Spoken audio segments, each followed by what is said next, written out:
LIC agent ಆಗಿರ್ತಾರೆ, ಅವ್ರದ್ದು LIC insurance policy ಇರುತ್ತೆ, ನಾನು ಕೊಡಿಸ್ತೀನಿ ಅಂತ ಹೇಳ್ಬಿಟ್ಟು ಇವ್ರನ್ನ ಕರ್ಕೊಂಡು ಹೋಗ್ತಾರೆ ಬ್ಯಾಂಕ್ಗೆ in the year 2000.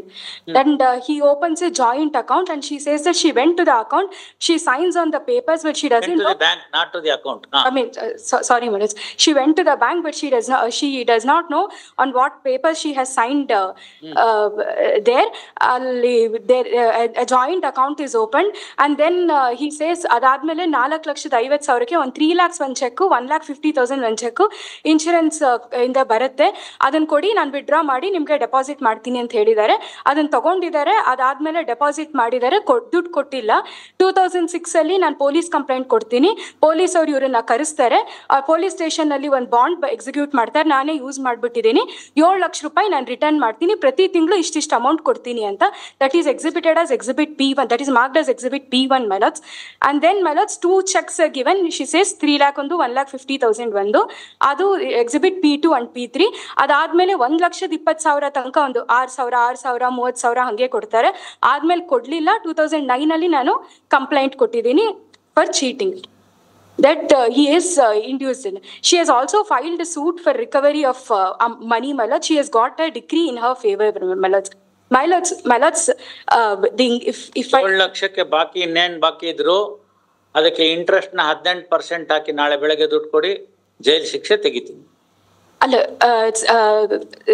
ಇದು ಸೂಟ್ ಆಗಿ 9 lakh ಅಂದ್ರೆ ನಿಮ್ ಇನ್ನೇನ್ ಬೇಕು ಆರ್ಗ್ಯುಮೆಂಟ್ ಅಲ್ಲ, 9,20,000 ಆರ್ಡರ್ ಆಗಿತ್ತು, ಅದ್ರಲ್ಲಿ ಮೈನಸ್ 1,20,000 ಇಲ್ವೋ. ಬಾಕಿ ದುಡ್ಡು ಕೊಡ್ತೀನಿ ಅಂತಂದ್ರೆ ಇಂಟ್ರೆಸ್ಟ್ ಸಮೇತ ಆಕೆನೋ ಕರ್ಸಿ ಆಗಿದ್ದಾಯ್ತು, ನಿಮಗ್ ಟೋಪಿ ಹಾಕ್ಬಿಟ್ಟಿದ ನಿಮ್ ಭಾವ, ಇನ್ ಮುಂದೆ ಹುಷಾರಾಗಿರು ಅಂತ ಹೇಳ್ಬಿಟ್ಟು ಏನೋ ಮಾಡಿ ಬಿಟ್ಟು ಕಳಿಸ್ತೀನಿ ಜೈಲಿಂದ. ಇಲ್ಲ ಬರೇ ಕೈಯಲ್ಲಿ ಮೊಳ ಹಾಕ್ತೀನಿ, ಆ ಕತೆ ಈ ಕತೆ ಕಾನೂನ್ ಪಾಯಿಂಟ್ ಎಲ್ಲ ಆರ್ಗ್ಯುಮೆಂಟ್ ಮಾಡ್ತೀನಿ ಅಂದ್ರೆ you are free to argue. I am prepared to listen and pass out.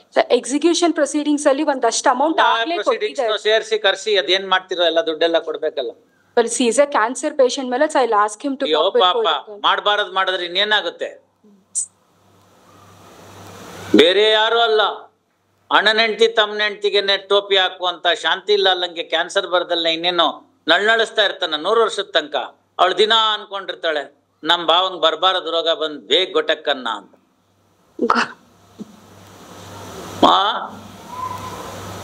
ಗಂಡ್ಸತ್ ವಿಧವೆಗೆ ಇನ್ನು ಕನ್ನಡದಲ್ಲಿ ಆಡ್ಕೆ ಮಾತಿದೆ ರೂಢಿನಲ್ಲಿ, ಅದ್ ಅನ್ಬಾರ್ದು ಅಂತ ವಿಧವೆ ಅಂತ ಯೂಸ್ ಮಾಡ್ತಾ ಇದ್ದೀನಿ. ಅಂತವ್ರ ದುಡ್ಡಿಗೆ ಟೋಪಿ ಹಾಕ್ತಾರಲ್ಲ, ಇದೆಲ್ಲ ಹಳ್ಳಿ ಕಡೆ ನೀವು ಭಾಷಣ ಕೇಳ್ಬೇಕು, ಎಂತೆಂತ ಮಾತಲ್ಲ ಅಂತವ್ರು ಬೈತಾರೆ ಅಂತ. ಅದೆಲ್ಲ ಇಲ್ಲಿ ಹೇಳಿದ್ರೆ ನನ್ ಬಾಯಿ ಕೆಟ್ಟೋಗುತ್ತೆ, ಮತ್ ಸ್ಥಾನಕ್ಕೆ ಅಗೌರವ ಅಷ್ಟೇ. ಅದೇನ್ ಬಾಕಿ ಇದೆಯೋ ಎಲ್ಲ ದುಡ್ಡು ತಗೊಂಡ್ ಬನ್ನಿ, ಕೊಡಿಸ್ತೀನಿ. ಅಯ್ಯಮ್ಮಂಗೆ ಹೇಳ್ತೀನಿ ಶಾಪ ವಾಪಸ್ ತಗೊಂಡ್ಬಿಡು ದುಡ್ಡು ಬಂತಲ್ಲ ಅಂತ. ಯಾರಿಗ್ ಗೊತ್ತು ಕ್ಯಾನ್ಸರ್ ಕ್ಯೂರ್ ಆಗ್ಬೋದು. ಯಾವತ್ ನಾಳೆ ಕರೆಸ್ತಿರೋ ಸೋಮವಾರ ಅವ್ರಿಗೆ ತುಂಬಾನೇ ಹುಷಾರಿಲ್ಲ. ತುಂಬಾನೇ ಆಗತ್ತೆ ಹೇಳ್ತಾ ಇದೀನಲ್ಲ, ಕ್ಯಾನ್ಸರ್ ಅನ್ನೋದೇ ಅಂತ ರೋಗ. ಇನ್ ಸ್ವಲ್ಪ ದಿನ ಬಿಟ್ಬಿಟ್ರೆ ಅಲ್ಲೇ ಶಿವಾಯ ನಮಃ 75 years ಆಗುತ್ತೆ. ಇನ್ನೇನ್ ನಾಳೆಗಳಿಗೆ ನಾಡಿದ್ದಾದ್ಮೇಲೆ ಕಡಿಮೆ ಆಗುತ್ತೋ ಜಾಸ್ತಿ ಆಗುತ್ತೋ ವಯಸ್ಸು? ಇನ್ನೊಂದೇನಂದ್ರೆ ಇವರೆಲ್ಲ ವಯಸ್ಸು ಹೋಗ್ತಾ ಹೋಗ್ತಾ ಜಾಸ್ತಿ ಆಗುತ್ತಾ ಕಮ್ಮಿ ಆಗುತ್ತಾ? ಜಾಸ್ತಿನೇ ಆಗುತ್ತೆ. ಮತ್ತೆ ಅಲ್ಲ ಡಾಕ್ಟರ್ ಇನ್ನೇನು ಇಲ್ಲ ಇವ್ರದ್ದು ದಿನಗಳಷ್ಟೇ. ಸುಮ್ನೆ ಆರಾಮಾಗಿ ಜೈಲ್ಗೆ ಹೋಗಿ ಸೇರ್ಕೊಂಡ್ಬಿಡ್ಲಿ. ಈಗ ಸಸ್ಪೆನ್ಷನ್ ಮಾಡಿದೀವಲ್ಲ ತೆಗೆದಾಕ್ಬಿಡ್ತೀವಿ, ಬೇಗ ತೀರ್ಮಾನ ಕೊಟ್ಬಿಡ್ತೀವಿ. ಪೊಲೀಸ್ನವ್ರು ಬರ್ತಾರೆ ನಡಿಯಪ್ಪ ರಾಜ್ಕುಮಾರ್ ಅಂತ ಹೇಳ್ತಾರೆ, direct passport, no immigration.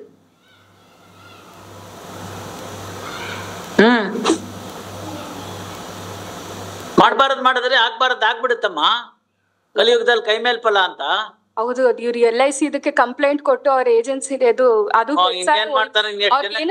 LIC ನನಗೆ ನಾದ್ನಿಗೆ ಬಿಡದೆ ಇದ್ದವ್ ಇನ್ನೆಷ್ಟು ಜನಕ್ಕೆ ಇನ್ನೇನೇನ್ ಟೋಪಿ ಮಾಡಿದನು? ಇಲ್ಲ ಸ್ವಾಮಿ, ಆ ತರದ್ದೇನು ಇಲ್ಲ. It's a genuine case. Joint account is open ಮೆಲೋಡ್ಸ್ without her consent it cannot be withdrawn. ಹೋಗ್ಲಿ ಬಿಡಿ, ಅವ್ರು ಮಾಡಿದ ಕರ್ಮಕ್ಕೆ ಅವ್ರು ಅನುಭವಿಸ್ತಾ ಇದಾರೆ. ನಾವ್ಯಾಕೆ ನಮ್ ಬಾಯಿಂದ ಕೆಟ್ಟದ್ ಹೇಳ್ಬೇಕು? ನೀವು ಮೆರಿಟ್ಸ್ ಮೇಲೆ ಏನಾರು ಇದ್ರೆ ಮಾಡ್ಬಿಡಿ. ಅಡ್ಮಿಟೆಡ್ಲಿ ಮಾಡಿರೋದು ಫ್ರಾಡು, 420 ಕೆಲಸ. ಅದನ್ನ ಹೆಂಗ್ ಸಪೋರ್ಟ್ ಮಾಡ್ಕೋತೀರ? That in the revision. ಬೇರೆ ಯಾರಿಗೋ ಟೋಪಿ ಹಾಕ್ತಾನೆ ಅಂತಂದ್ರೆ ಇಲ್ವಂತೆ. ಇಲ್ಲಿ ಮದ್ದಾಕೋದು ಅಂತ ಒಂಥರ ಇರುತ್ತೆ. ಈಗೆಲ್ಲ ಕಡಿಮೆ ಆಗ್ಬಿಟ್ಟಿದ್ದಾರೆ. A particular herbal chemicals are used and small ಒಂದು ಗುಳ್ಳೆ ಥರದ ಇಷ್ಟತ್ತು ಉಂಡೆ ಮಾಡಿಬಿಡ್ತಾರೆ, ಸಣ್ಣಕ್ಕಿರುತ್ತೆ, ಅದನ್ನು ಊಟದ ಜೊತೆ ಕೊಟ್ಬಿಡ್ತಾರೆ.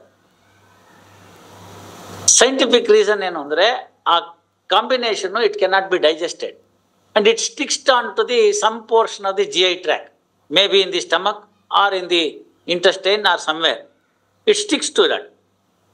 Automatically the person feels indigestion, so many things. ಊಟ ಸೇರೋದಿಲ್ಲ, ತಾಪತ್ರೆ ಆಗುತ್ತೆ, because some foreign body is inside. ಇದನ್ನ ವಾಪಸ್ ತೆಗ್ಸೋಕು ಮಾರ್ಗ ಗೊತ್ತಿದೆ, ಆ ಮದ್ದನ್ನ ಗೊತ್ತಾಯ್ತಲ್ಲ. ಅಂದ್ರೆ ಅದಕ್ಕೆ ಕೌಂಟ್ರ್ ಏನೋ ಕೊಟ್ರೆ ಅದು ಹೊರಗೆ ಬಂದ್ಬಿಡುತ್ತೆ, ವಾಂತಿನಲ್ಲೋ ಐದರ್ ಮೋಷನಲ್ಲೋ ಹೊರಟೋಗ್ಬಿಡುತ್ತೆ ಅದು. If it is in the stomach, ವಮನ ಅಂತ ಆಯುರ್ವೇದದಲ್ಲಿ. ವಮನ ಅಂತಂದ್ರೆ ಊರ್ಧ್ವಮುಖವಾಗಿ ಬರ್ತಕ್ಕಂಥದ್ದು. ಅದು ಜಠರದಲ್ಲಿದ್ದಾಗ ಮಾತ್ರ ವಾಂತಿ ಸಾಧ್ಯ, ಗೊತ್ತಾಯ್ತಲ್ಲ. ಸ್ಟಮಕ್ ವಾಶ್ ಅಂತ ಇಂಗ್ಲೀಷಲ್ಲಿ ಕರಿತೀವಲ್ಲ, ಅದೇ, ಇನ್ನೇನು ಇಲ್ಲ. ಅದಕ್ಕೆ ವಮನ ಅಂತ. ಅಂದರೆ ಅಪ್ವರ್ಡ್ ಪ್ರೆಷರ್ ಕ್ರಿಯೇಟ್ ಮಾಡ್ತಾರೆ, ಕ್ರಿಯೇಟ್ ಮಾಡಿಬಿಟ್ಟು ಹೊರಗಡೆ ಹಾಕ್ಸ್ಬಿಡೋದು, ರಿವರ್ಸ್ ರೂಟಲ್ಲಿ ಬಂದಂಗಾಗುತ್ತೆ. ಅದಿಲ್ಲದೆ ಹೋಯ್ತು ಅಂತಂದರೆ it has to pass through the entire GI tract. ಮೊದಲು ಸಣ್ಣ ಕರಳಿಗೆ ಹೋಗ್ಬೇಕು, ಆಮೇಲೆ ದೊಡ್ಡ ಕರಳಿಗೆ ಹೋಗ್ಬೇಕು, ಆ ಟೈಮೆಲ್ಲ ತೆಗೆದುಕೋಬೇಕು. ಅದನ್ನು ಕೆನ್ಲಿ ಸ್ಪೀಡ್ ಇಟ್ ಅಪ್, ಬೇಕಾದಷ್ಟಿದೆ ಅದಕ್ಕೆಲ್ಲ. ಪರ್ಗೆಟಿವ್ಸ್ ಅಂತ ಕರೀತಾರೆ, ಅದನ್ನು ಕೊಡ್ತಾರೆ. ಅದು ಕೊಟ್ಟರೆ ಬೇಗ ಅದೆಲ್ಲ ಕ್ರಿಯೇಷನ್ ಆಗಿ ಪ್ರೆಷರ್ ಕ್ರಿಯೇಟ್ ಆಗಿ ಹೋಗಿ ಅದು ಮೋಷನಲ್ಲಿ ಹೊಟ್ಟೋಗ್ಬಿಡುತ್ತೆ. ಈ ಥರ ಔಷಧಿ ಗೊತ್ತಿದೆ ಅವ್ರಿಗೆ. ಈ ಮದ್ದು ಹಾಕೋದು ಕಲ್ತ್ಬಿಟ್ಟಿರ್ತಾರಲ್ಲ, ಅದನ್ನು ಯಾರ ಮೇಲಾದ್ರೂ ಎಕ್ಸ್ಪೆರಿಮೆಂಟ್ ಮಾಡ್ಬೇಕಲ್ಲ. ಕಲ್ತಿರೋನು ಹೆಂಡತಿ ಆದರೆ ಈಸಿಗೆ ಸಿಕ್ಕೋದೆ ಪಾಪ ಗಂಡ, ಅವನ ಮೇಲೆ ಹಾಕ್ಬಿಡ್ತಾಳೆ. ಆ ರಿವರ್ಸ್ ಪ್ರೋಸೆಸ್ನ ಸರಿಯಾಗಿ ಕಲ್ತಿಲ್ದೆ ಹೋದ್ರೆ ಅಭಿಮನ್ಯು ಚಕ್ರವ್ಯೂಹ ಆಗ್ಬಿಡುತ್ತೆ, ಅಂದರೆ ವಾಪಸ್ ತೆಗೆಯೋ ಮಾರ್ಗ. ಮಕ್ಕಳ ಮೇಲೆ ಹಾಕೋರ್ನ ನೋಡಿದ್ದೀನಿ ನಾನು. ಯಾರು ಸಿಕ್ಕದೆ ಹೋದ್ರೆ ಮಕ್ಕಳ ಮೇಲೆ ಹಾಕ್ಬಿಡೋದು ಅಂತ ಚಟ. ಅದು ಒಂದ್ಸತಿ ಕಲ್ತ್ಬಿಟ್ಟ ಮೇಲೆ ಮ್ಯಾಜಿಕ್ ಮಾಡ್ದಂಗೆ ಇದು ಮಾಡಿ ಹಂಗೆ ತೆಗೆಯೋದು, ಹಿಂಗೆ ಮಾಡೋದು ಹಂಗೆ ತೆಗೆಯೋದು, ಹಂಗೆ ಮಾಡೋದು ಹಂಗೆ ತೆಗೆಯೋದು. You understand that? ಇವನು ಹಂಗೆ ಫ್ರಾಡ್ನ ಮೊದಲು ನಾದ್ನಿ ಮೇಲೆ ಮಾಡಿ ಆಮೇಲೆ ಯಾರ್ಯಾರು ಮಾಡೋದು ಅಲ್ಲ, ಅವ್ರ ಏಜೆನ್ಸಿನೇ ಅಕೌಂಟ್ ಓಪನ್ ಮಾಡಿಸಿದಾರೆ ಇಬ್ರು. ಆಯ್ತು ಇವರೇ, ಇಲ್ಲದ ಮದ್ದಿನ ಕತೆ ನಾವ್ ಯಾಕೆ ಹೇಳ್ತೀವಿ? First person to be duped was sister in law. ಬೇಕಾಗಿತ್ತ? ಆನ್ ದಿ ಕಾಂಟ್ರರಿ ಹೆಂಗಿರ್ಬೇಕಮ್ಮ, ಹೆಂಗಿರ್ಬೇಕು? ಆಕೆ ಗಂಡ ಅಂದ್ರೆ ಇವಳಿಗೆ ಸಿಬ್ಲಿಂಗು, ಅವನು ಸತ್ತೋಗ್ಬಿಟ್ಟಿದ್ದಾನೆ. ಏನ್ ಮಾಡ್ಬೇಕಂತ ಸಂದರ್ಭದಲ್ಲಿ ಶಾಂತಿಲಾಲ್ ಅಯ್ಯೋ ಪಾಪ ಅಂತ ಹೇಳಿ ಅವ್ರ ಮನೆಗೆ ನೆರಳಾಗಿ ನಿಂತು ತನ್ನ ಕೈಯಿಂದ ಸಹಾಯ ಮಾಡಿ ಮಕ್ಕಳು ಮರಿಗೆ ಏನಾರು ಒಂದು ಚೂರುಪಾರು ಕೊಟ್ಟು ನೋಡ್ಕೊಳ್ತಕ್ಕಂಥದ್ದು ಫಸ್ಟ್ ಲೆವೆಲ್ ಸಾತ್ವಿಕತನ. ಆಗ್ಲಿಲ್ವಾ, ಹಾಳಾಗೋಗು ಗೋಡಾಯಿ ಮೈದಾನೆ, 10 ದಿನದ ಕಾರ್ಯ ಆಯಿತು, ಏನೋ ಮಾಡಿಸಿದೀವಿ, ಇನ್ಮೇಲೆ ನಿನ್ನ ದಾರಿ ನಿನಗೆ, ನನ್ನ ದಾರಿ ನನಗೆ. ತಮ್ಮನೇ ಇಲ್ಲ, ಅಣ್ಣನೇ ಇಲ್ಲ, ಇನ್ನು ನಾದ್ನಿಗೆ ಅತ್ಕೇನು ಕಟ್ಕೊಂಡು ಏನಾಗಬೇಕು? ನಿಮ್ಮ ದಾರಿ ನಿನಗೆ, ನನ್ನ ದಾರಿ ನನಗೆ. ಅದು ರಾಜಸತನ. 3ನೇದು ನೀವು ಮಾಡೋದು ತಾಮಸ್ತನ. ಹೆಂಗೂ ಇಲ್ವಲ್ಲ, ನಾನೇ ನಿಮ್ಮ ಮನೆಗೆಲ್ಲ ಅಂಥೇಳಿ ನಾಮ ಹಾಕ್ಬಿಟ್ಟಿದ್ದಾನೆ. ಪಾಪ ಅವಳು ಗಂಡನ ಕಳ್ಕೊಂಡು ಮಕ್ಕಳನ್ನ ಇಟ್ಕೊಂಡು ಭಾವ ಮೋಸ ಮಾಡಲ್ಲ ಅನ್ಕೊಂಡು ಅವ್ನು ನಂಬ್ಕೊಂಡು ಹೋದ್ರೆ ಟೋಪಿ ಹಾಕ್ಬಿಡ್ತೀರಾ? ಕರ್ಕೊಂಡೋಗಿ. At the inception that dirty mind is there. You understand that? At the inception ಕರ್ಕೊಂಡೋಗಿ ಅವಳ ಹತ್ರ ಸೈನ್ ಹಾಕಿಸ್ದಾಗ್ಲೇ ಗೊತ್ತಿದೆ ಅವನಿಗೆ ಮಾಡ್ಬೇಕಾದ್ದೆಲ್ಲ ಕುಕೃತ್ಯನ, ಫುಲ್ ಡರ್ಟಿ ಮೈಂಡ್ ಕೆಲಸ ಮಾಡಿ ಅವ್ಯವಹಾರ ಏನೇನ್ ಮಾಡ್ಬೇಕು ಎಲ್ಲ ರೆಡಿ ಮಾಡ್ಕೊಂಡ್ಬಿಟ್ಟಿದ್ದಾಳೆ. ಅಸಹಾಯಕ ಹೆಣ್ಣು ಮಗಳನ್ನ ದುರುಪಯೋಗ ಸಂಪೂರ್ಣವಾಗಿ ಮಾಡ್ಕೊಂಡಿರೋಂಗೆ ಮರ್ಸಿ ಅಂತ ತೋರಿಸೋದು. You understand that? You understand that? So this is not a case where this court will not be incline to show any mercy to your client, that too in the revisional jurisdiction. ಒಂದೇ ಮಾರ್ಗ ಏನು ಅಂದರೆ, ಆ ಎಮ್ಮಂಗೆ ಇವನ್ ಯಾವನ್ಗೋ ಜೈಲ್ಗೆ ಹೋಗೋದ್ರಿಂದ ಏನೂ ಬರಲ್ಲ. ಕಷ್ಟನೋ ಸುಖನೋ ಪಾಪ ಒದ್ದಾಡೋಗ್ಬಿಟ್ಟಿದ್ದಾಳೆ, ಕೋರ್ಟು ಕಚೇರಿ ಅಂತ ಅಳೆದ್ಬಿಟ್ಟಿದ್ದಾಳೆ. ಪೊಲೀಸು ಅಂದರೆ ಸುಮ್ಮನೆ ಆಗುತ್ತಾ? ಸಾದಿಲ್ವಾರ್ ಖರ್ಚು, ಮೇಲ್ ಖರ್ಚು, ಕೆಳಗಿನ ಖರ್ಚು ಎಲ್ಲ ಖರ್ಚು ಮಾಡಿ ಮಾಡಿ ಮಾಡಿ ಮಾಡಿ ಸುಸ್ತಾಗ್ಬಿಟ್ಟಿದ್ದಾಳೆ. ಒಂದಷ್ಟು ದುಡ್ಡು ನಾನು ಕೊಡಿಸ್ಬಿಡಿ, ಅದೇನೋ ಮಾಡ್ತಾಳೆ, ಹೋಗ್ಲಿ ಬಿಡಮ್ಮ ಮಾಫ್ ಮಾಡಿಬಿಡು ಅಂತೀನಿ.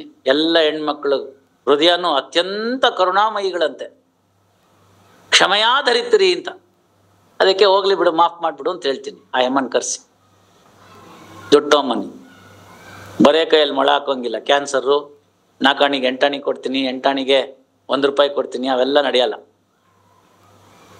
Please, I'll advise.